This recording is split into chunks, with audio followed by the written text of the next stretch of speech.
Hi, my name is Dietrich, and this is my video for a scenario for the hurdle task EDFD548, which is teaching and learning, including classroom management, which is the main topic of discussion.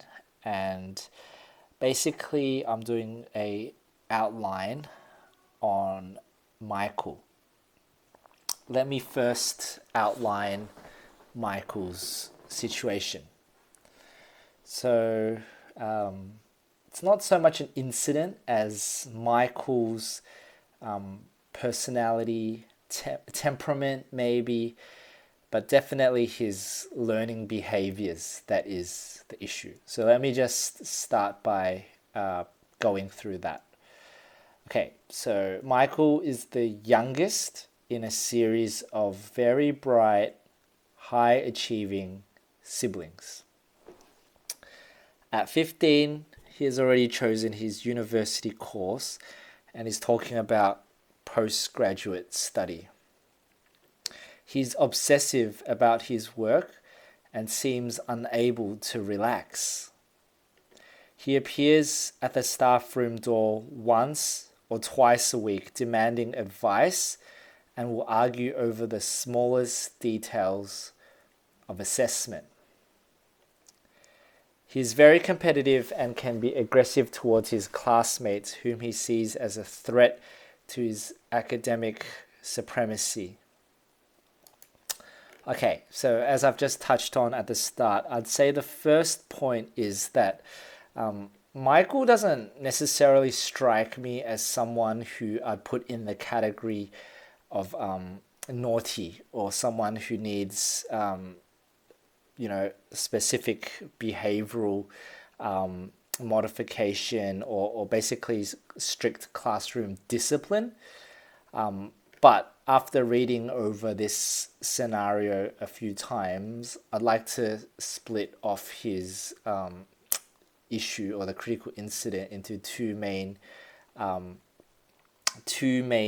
observations and maybe two main actions, and what I'd say as a plan to identify.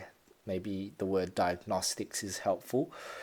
So let me go through this. Okay, so the first category are things that I observe about Michael that influences who he is and how he acts, but I wouldn't say they're things that I need to act on, put disciplinary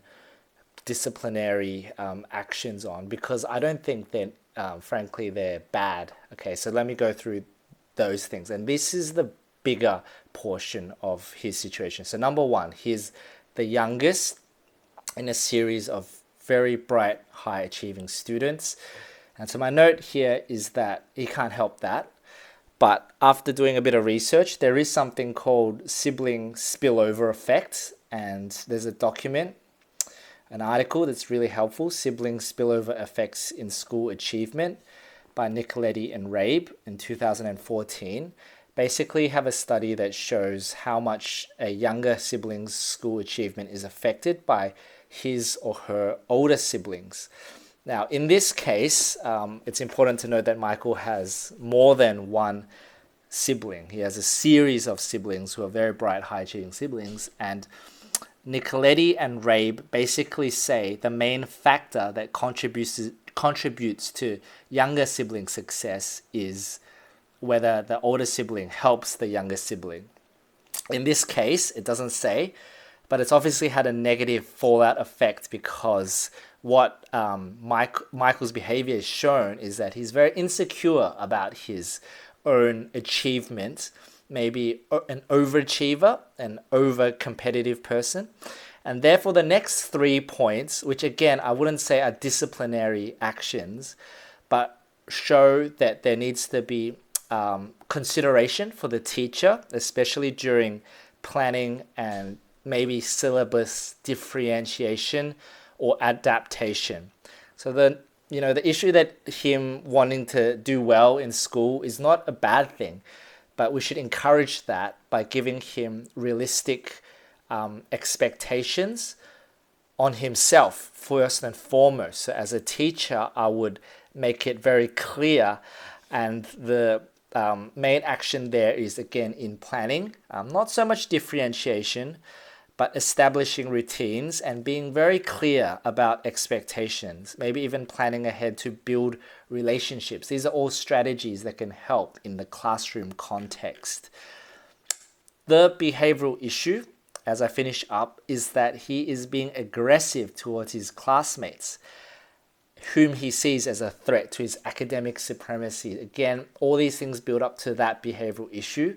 So the first thing would be to show some clear expectation and discipline that being aggressive towards other classmates is not on. But long term, I want to move that to a more positive way of dealing it. And here, Rogers' positive leadership model is probably the most suitable philosophy and approach, because it's a positive classroom environment that encourages rights and responsibilities of all involved, including Michael, who has a lot of potential to do well in school, maybe be a leader.